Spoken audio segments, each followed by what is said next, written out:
Exactly how responsible is a group of 10-year-old boys when they're alone?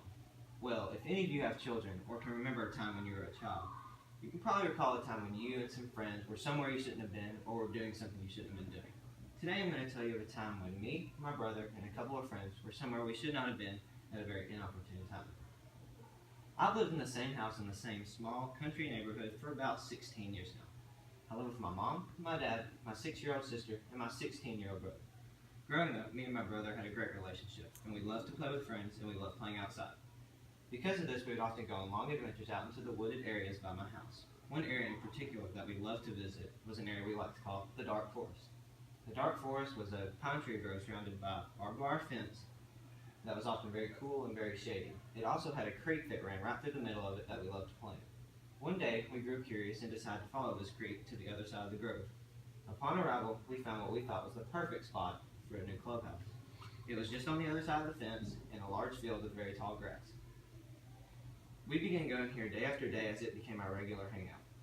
One day, while on our way there, my dogs decided to follow us, and we were all out playing and having fun as usual when all of a sudden something happened.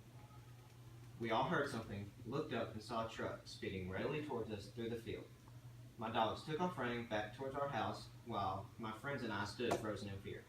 As the truck grew closer, my friends took off running back towards the house.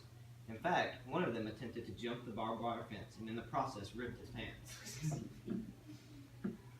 As the truck grew closer, I was still frozen in fear, but decided to lay down behind a log. The next thing I know, a man jumped out of the passenger seat of the truck and began yelling at us to get out of there. He began walking closer to the log, but surprisingly never saw me. As he approached, I simply sat up and hilariously startled him. He didn't.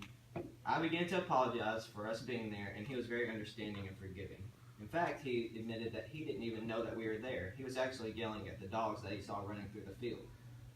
He went on to warn us that it was probably not the best idea for a group of kids to be alone in the field, especially with deer season closing in. Needless to say, my friends and I learned a very important lesson that day. We learned the importance of safety. Safety should always be a priority, even as children, and we should teach our kids even more so today the importance of safety. We could have been seriously injured if it was hunting season, or the man could not have been as forgiving, and he could have called the police for trespassing.